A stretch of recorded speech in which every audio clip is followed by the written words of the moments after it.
कुछ कहानियां सिर्फ सुनने के लिए नहीं होती, उन्हें महसूस किया जाता है।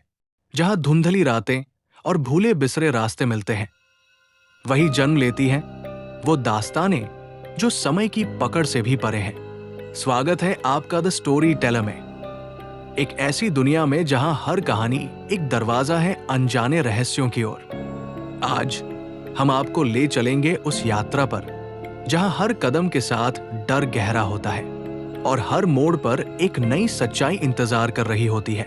तो आंखें खोलिए, दिल थामिए, क्योंकि कहानी अब शुरू होती है। ब्रह्मपुत्र एक्सप्रेस असम के घने जंगलों से गरजती हुई गुजर रही थी। उसके पहिए किसी घायल जानवर की तरह चिल्ला रहे थे। बादलों से ढका चांद नीचे झूल रहा था। उसकी टूटती हुई रोशनी धुंध से घिरे चाय बागानों पर अजीब साए बना रही थी। भीतर धुंधली रोशनी वाले स्लीपर डिब्बे में अर्जुन बड़ुआ गंदी खिड़की के बाहर देख रहा था। खिड़की पर उसका प्रतिबिंब किसी भूत की तरह टिमटिमा रहा था। उसे कई दिनों से नींद नहीं आई थी। उसकी मां की घबराई हुई आवाज अब भी उसके कानों में गूंज रही थी। घर आजा बेटा, कुछ गड़बड़ है घर में। दीवारें खून बहा रही हैं। अर्जुन सख्त बर्थ पर बेचैनी से करवट बदलने लगा। पूरी ट्रेन लगभग खाली थी। इक्का दुक्का यात्री यहाँ वहां बिखरे हुए थे, जैसे कोई भूली भटकी गठरी। 2 डिब्बे दूर एक बूढ़ा आदमी जोर जोर से खर्राटे ले रहा था और एक युवती जो फीके लाल रंग की साड़ी में थी एक ऐसा गीत गुनगुना रही थी जिससे अर्जुन की त्वचा सिहर उठी। उसकी आवाज भटकी भटकी सी थी, लगभग जानी पहचानी वही लोरी जो अर्जुन की नानी उसे सुनाया करती थी। नानी बाड़ी जाबो, शिशुर भूतनीय, मैं नानी के घर जाऊंगी। बच्चे के भूत के साथ आधी रात को ट्रेन एक झटके से रुक गई। न कोई स्टेशन था, न कोई रोशनी, केवल घना दमघुंटू जंगल और उसकी निस्तब्धता। अर्जुन ने धीरे से गलियारे में झांका, पर अंधेरे के सिवा कुछ नहीं था। लाल साड़ी वाली औरत भी गायब थी। एक ठंडी हवा का झोंका उसके पास से सरसराता निकला, जिसमें सड़े हुए फूलों की बदबू थी। किसे ढूंढ रहे हो? अर्जुन झटके से पलटा। उसके पीछे टिकट चेकर खड़ा था, जिसकी वर्दी तो साफ थी, पर चेहरा हड्डियों से चिपका हुआ और आंखें गड्ढों जैसी धंसी हुई थी। उसके नाम की पट्टी पर लिखा था आरदास, लेकिन अक्षर इतने जंग लगे थे मानो वर्षों पुराने हों। गाड़ी क्यों रुकी? अर्जुन ने पूछा। दास ने काले पड़े दांतों से मुस्कुराते हुए कहा, पटरी यहां बहुत पुरानी है, कभी कभी ट्रेन को इंतजार करना पड़ता है। फिर वो फुसफुसाया, मत भटकना बाबू, खासकर भी तेरा डिब्बे की ओर तो बिल्कुल नहीं। भी तेरा तो है ही नहीं, अर्जुन ने भौहें सिकोड़ते हुए कहा। स्लीपर डिब्बे तो B12 पर खत्म हो जाते थे। दास की मुस्कान और चौड़ी हो गई। बस वही बात है। अर्जुन कुछ कह पाता उससे पहले ही दास गलियारे में गुम हो गया। उसके कदमों की आवाज बिल्कुल नहीं आई। तभी एक गहरे भयानक करहाने की आवाज ट्रेन में गूंज उठी और उसके बाद एक बच्चे की हंसी, तेज, धातु जैसी और गलत। अर्जुन का दम घुटने लगा। बगल के वॉशरूम का दरवाजा चरमराया और खुल गया। भीतर एक टूटी फूटी बल्ब की रोशनी थी और दीवार पर एक फटा हुआ आईना। आईने में एक सफेद साड़ी वाली औरत की परछाई दिख रही थी, जो पीठ किए खड़ी थी। उसके बाल भीगे हुए थे। कोई है? अर्जुन ने धीमे से पुकारा। वो आकृति धीरे धीरे मुड़ी। उसका चेहरा नहीं था। अर्जुन लड़खड़ाकर पीछे हट गया। उसका दिल बेकाबू होकर धड़क रहा था। जब उसने दोबारा देखा तो वॉशरूम खाली था। ट्रेन फिर से झटके से चल पड़ी, उसे वर्तमान में खींच लाई। अर्जुन पसीने से भीग चुका था। मति भ्रम, उसने खुद को समझाया। तनाव, दुख, आखिर उसकी मां बीमार थी। लेकिन तभी वो आवाज आई, धीमी लयबद्ध ठाकी आवाज B12 की दिशा से।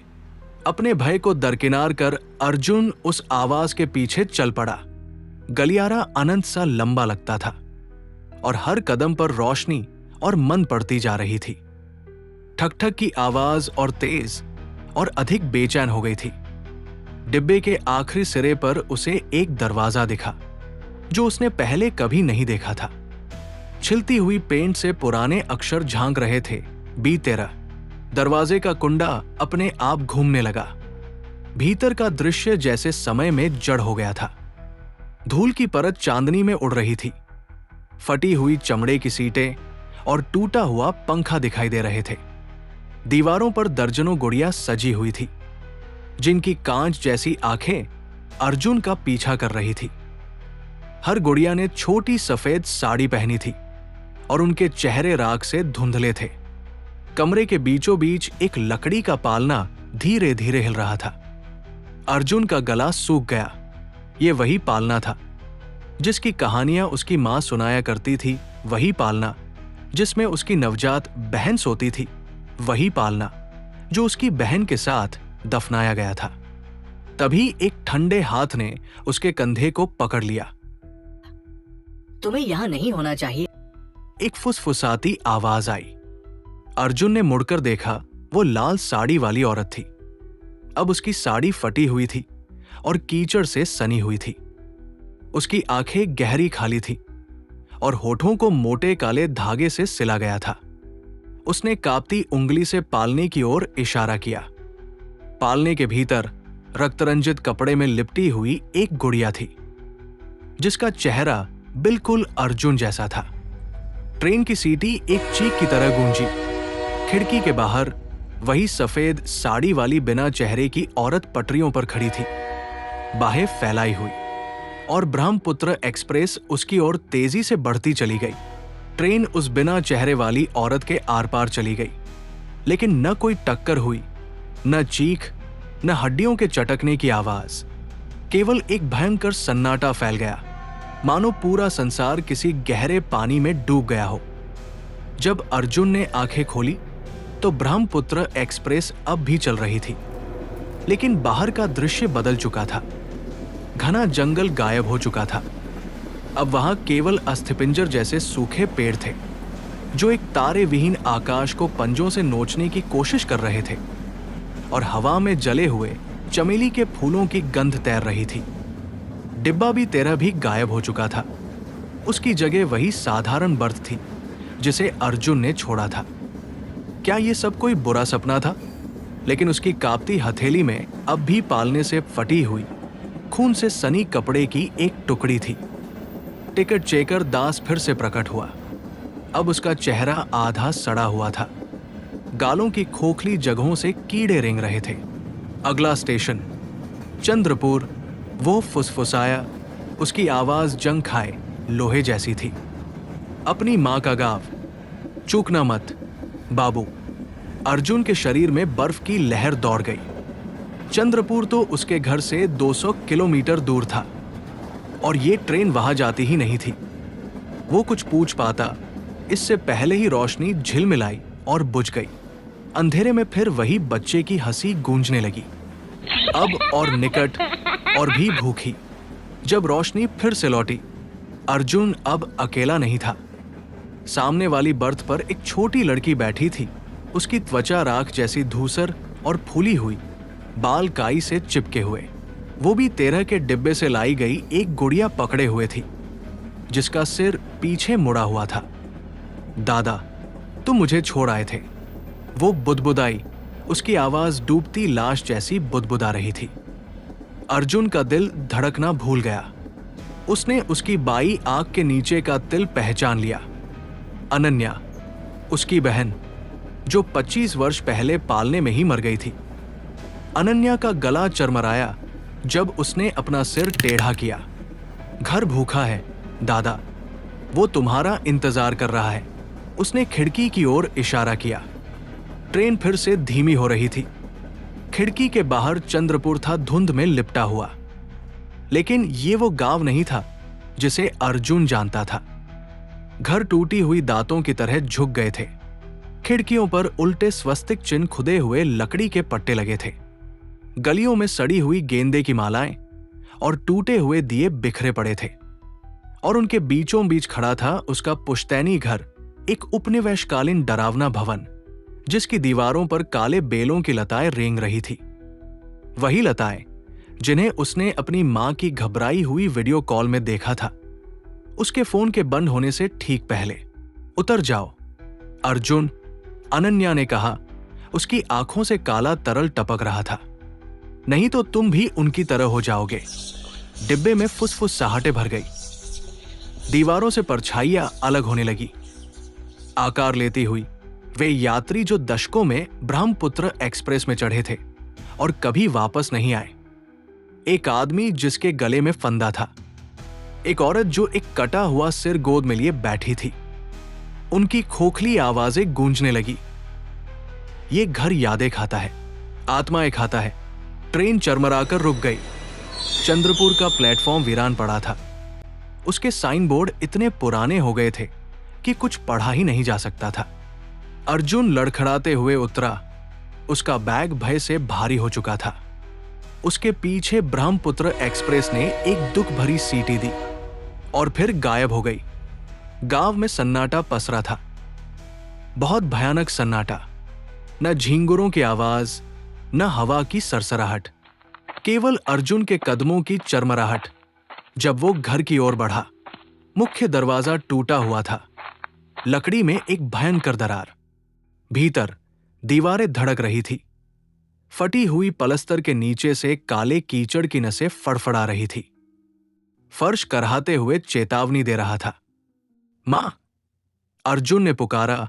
उसकी आवाज अंधेरे में डूब गई। रसोई घर से गीले घुटते हुए सुर में कोई आवाज आई। अर्जुन ने उस ओर कदम बढ़ाए, हर कदम पहले से भारी। रसोई का दरवाजा भीतर से बंद था। उसकी दरारों से मोटी मोटी रक्त धाराएं बह रही थी। अर्जुन ने धक्का दिया और एक दुस्वप्न में गिर पड़ा। कमरा सड़ांध का मंदिर बन चुका था। सड़े हुए फूलों से भरा सिंक, छत से टपकता लाल रंग जो फर्श पर मां के शव के चारों ओर जमा हो रहा था। वो मेज पर बैठी थी, मुंह मोटे काले धागे से सिला हुआ, आंखें खुली, निर्जीव, एक हाथ में जंग लगा चाकू थामे हुए। दीवार पर खून से लिखा था, इसे पालना चाहिए। एक ठंडी सांस अर्जुन के कान के पास फिसल गई। तुम इसे वापस ले आए। अर्जुन घबराकर मुड़ा। वो लाल साड़ी वाली औरत सामने खड़ी थी। अब उसके सिले हुए होंठ फटे हुए थे। एक डरावनी दरार से टूटे दांत झांक रहे थे। तुम्हें घर नहीं लौटना चाहिए था अर्जुन, वो करहाते हुए बोली। घर सब कुछ याद रखता है, वो भी। तुम कौन हो? अर्जुन चिल्लाया, मेज से टकराते हुए पीछे हट गया। औरत का चेहरा दुख से विकृत हो गया। अपनी पत्नी को भी नहीं पहचानते? यादें उमड़ पड़ी। शादी का मंडप, मंगलसूत्र और फिर भूस्खलन में डूबती एक चीख। प्रियंका, वो 6 वर्ष पहले इसी ट्रेन में मरी थी। उसका शव कभी नहीं मिला था। नहीं, तुम मर चुकी हो। प्रियंका का हाथ आगे बढ़ा। उसकी उंगलियां कब्र की मिट्टी जैसी ठंडी। पालना ही कुंजी है। ये तुम्हारे परिवार का अभिशाप बांधता है। तुम्हारी माँ ने इसे जलाने की कोशिश की थी, लेकिन ये फिर लौट आया। वे हमेशा लौटते हैं। उसने छत की ओर इशारा किया। अर्जुन ने ऊपर देखा। सैकड़ों गुड़ियां छत से लटकी हुई थी। उनके चीनी मिट्टी के चेहरे भयावह मुस्कान में फटे हुए थे। हर एक के माथे पर लाल सिंदूर का टीका था और हर एक ने मानव बालों का गुच्छा पकड़ा हुआ था। और उनके बीचों बीच जंजीरों से लटका था वही पालना। उसका लकड़ी का ढांचा टेढ़ा मेढ़ा हो चुका था और कपड़ा अब गहरे अस्वाभाविक हरे रंग में रंगा हुआ था। इसे तोड़ दो, प्रियंका ने गिड़गिड़ाई, इससे पहले कि चुड़ैल वापस आ जाए। एक कानफाड़ू चीख ने घर को चीर डाला। दीवारें फटने लगी, काला पानी उगलते हुए, और उस अंधकार से निकली वो बिना चेहरे वाली सफेद साड़ी वाली औरत चुड़ैल, एक ऐसी आत्मा जो गर्भ में मरी थी। उसका खोखला चेहरा अर्जुन की ओर मुड़ा और फिर वो बोली, मेरा बच्चा कहाँ है? पालना हिंसक रूप से झूलने लगा। प्रियंका चीखी, भागो अर्जुन, उसे लगता है तुमने उसका बच्चा छीन लिया। लेकिन देर हो चुकी थी। चुड़ैल के बाल सर्पों की तरह लहराते हुए अर्जुन के गले से लिपट गए। उसकी दृष्टि धुंधली होने लगी और आखिरी दृश्य में उसने देखा पालने का कपड़ा हट गया था और उसके भीतर थी एक ममी बन चुकी छोटी सी लाश, जिसकी बाई आंख के नीचे वही तिल था। अनन्या की आखिरी फुसफुसाहट गूंजिया, तुम्हें मुझे छोड़ना नहीं चाहिए था दादा। चुड़ैल के बाल फांसी के फंदे की तरह कसते गए और अर्जुन के फेफड़े जलने लगे। उसकी नजर धुंधली पड़ रही थी, पर उसी घुटन भरे अंधकार में कुछ बिखरी हुई यादें कौंधी, ऐसी यादें जो उसकी अपनी नहीं थी। मानसून की बारिश। एक गर्भवती औरत जंगल में नंगे पांव भाग रही थी। उसकी चीखें गरजते बादलों में डूब रही थी। ब्रह्मपुत्र एक्सप्रेस उसकी ओर दौड़ती चली आ रही थी। पटरियों पर एक ब्रिटिश अधिकारी की वर्दी पहने आदमी खड़ा था, जो एक रोती हुई नवजात बच्ची को टखने से पकड़े हुए मुस्कुरा रहा था। तुझे अपनी बच्ची कभी नहीं मिलेगी, वो फुसफुसाया। वो औरत, वही चुड़ैल, झपटी और तभी ट्रेन ने उसे कुचल दिया। अर्जुन ने हांफते हुए आंखें खोली। दृश्य बदल गया। उसके परदादा कर्नल रेजिनाल्ड व्हिटेकर हवेली के आंगन में गुड़ियों से भरे पालने को आग लगा रहे थे। गांव वाले राख से पुते चेहरों के साथ कुछ जप कर रहे थे। एक अनुष्ठान, एक सौदा। लड़की को ले जा, हमें छोड़ दे, रेजिनल ने थूका।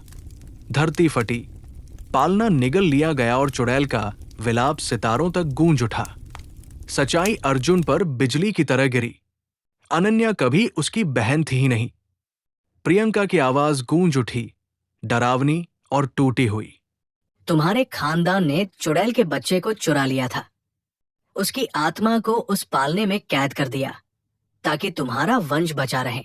अनन्या, वो कभी इंसान थी ही नहीं। चुड़ैल के बालों ने अर्जुन को और पास खींच लिया।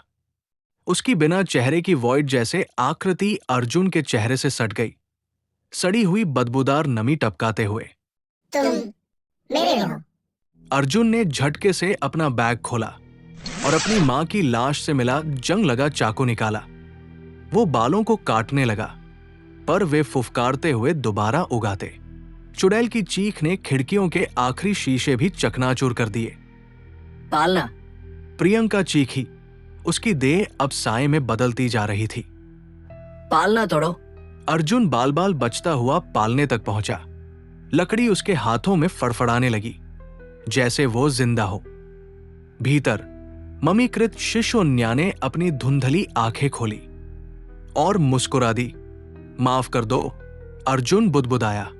उसने पालने को जमीन पर दे मारा और हवेली फट पड़ी, उखड़ गई और अर्जुन मांस और हड्डी की धड़कती सुरंग में गिरता चला गया।